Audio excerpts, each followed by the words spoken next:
আসসালামু আলাইকুম guys, welcome back to my channel. আজকে আমি গ্রামীণ পদ্ধতিতে হাঁসের ডিমের কোরমা রান্না করব। যদি ভিডিওটি ভালো লাগে তাহলে ফ্রেন্ডস এবং ফ্যামিলির সাথে শেয়ার করে সাথেই থাকবেন। তো এই রান্নাটি করার জন্য আমি এখানে 6টা ডিম সিদ্ধ করে নিয়েছি। আর এই ডিমগুলোকে প্রথমে আমি ভেজে নেব। সামান্য একটু লবণ এবং একটু হলুদের গুঁড়ি দিয়ে আমি এই ডিমগুলোকে সুন্দর মতো ভেজে উঠিয়ে নিচ্ছি। এই সেম রান্নাটা আপনারা চাইলে দেশি মুরগি অথবা ফার্মের মুরগির ডিম দিয়েও করতে পারবেন।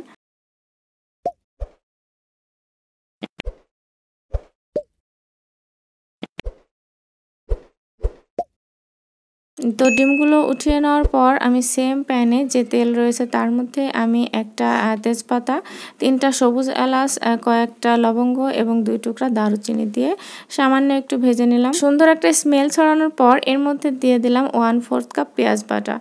আর তারপরে আমি লবণ দিয়ে দিচ্ছি পরিমাণ মতো এবং তারপরে দিয়ে দিচ্ছি আদা এবং রসুন বাটা 1 চা চামচ মতো। তো আমি এই বাটা মশলাগুলোকে ততক্ষণ পর্যন্ত নাড়বো যতক্ষণ না র স্মেলটা চলে যায়।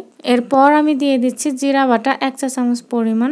তো যেহেতু এটা কোরমা, তো আমি এখানে কোনো হলুদের গুঁড়ি ইউজ করব না।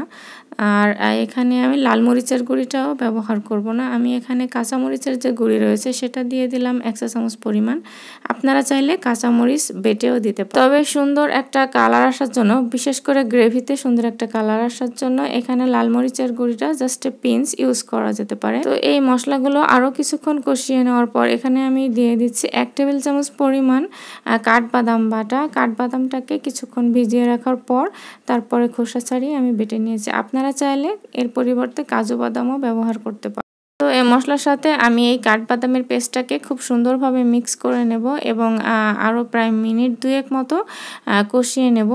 তো এগুলোকে আমি বেশ কিছুক্ষণ নেড়ে নিলাম। এরপরে আমি এখানে ধনিয়ার গুঁড়ি দিয়ে দিচ্ছি এবং সামান্য একটু লাল মরিচের গুঁড়ি দিয়ে দিলাম। আমার কাছে মনে হলো কালারটা সুন্দর মতো আসেনি।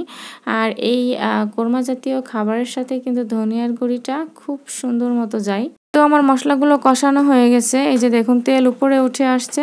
এই পর্যায়ে আমি দিয়ে দিচ্ছি 1 কাপ নারকেলের দুধ। এটা ঘরে তৈরি নারকেলের দুধ। তো এটাকে আমি এবারে হাই হিটে বলক তুলে নেব। তো বলক উঠে আসার পরে আমি এই ভেজে রাখা ডিমগুলোকে দিয়ে দিচ্ছি।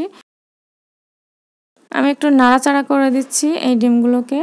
আর এটা ততক্ষণ পর্যন্ত জ্বালাবো যতক্ষণ না আমার পছন্দ মতো একটা গ্রেভি আসতেছে। নারকেলের দুধে এই হাঁসের ডিমের কোরমাটা এত মজা লাগে, জানি না আমার মতো আর কে কে আছে এটা খাইতে ভালোবাসে। প্রায় 10 থেকে 12 মিনিট পর আমার এই গ্রেভিটার থিকনেস এরকম আসছে। তো যেহেতু আরও 5 মিনিট আমি এটাকে জ্বালাবো, তো এই পর্যায়ে আমি দিয়ে দিলাম 4-5টি কাঁচামরিচ জাস্ট ফর ফ্লেভার এবং এখানে 1/2 চা চামচ পরিমাণ গরম মশলার গুঁড়ি দিয়ে দিলাম। ঝটপট একটু মিক্স করে আমি চট করে ঢাকনাটা দিয়ে দিলাম যাতে ফ্লেভারটা ইনট্যাক্ট থাকে। যেহেতু ইলেকট্রিক চুলা, তো এ পর্যায়ে আমি চুলাটাও কিন্তু বন্ধ করে দিলাম। এরপরে অনেকখানি সময় হিট থেকে যায়। তাই আমার রান্নাটি কিন্তু শেষ। আবার দেখা হবে নতুন কোনো ভিডিওতে। সেই পর্যন্ত আল্লাহ আপনাদের সবাইকে ভালো রাখুক, সুস্থ রাখুক। আল্লাহ হাফেজ।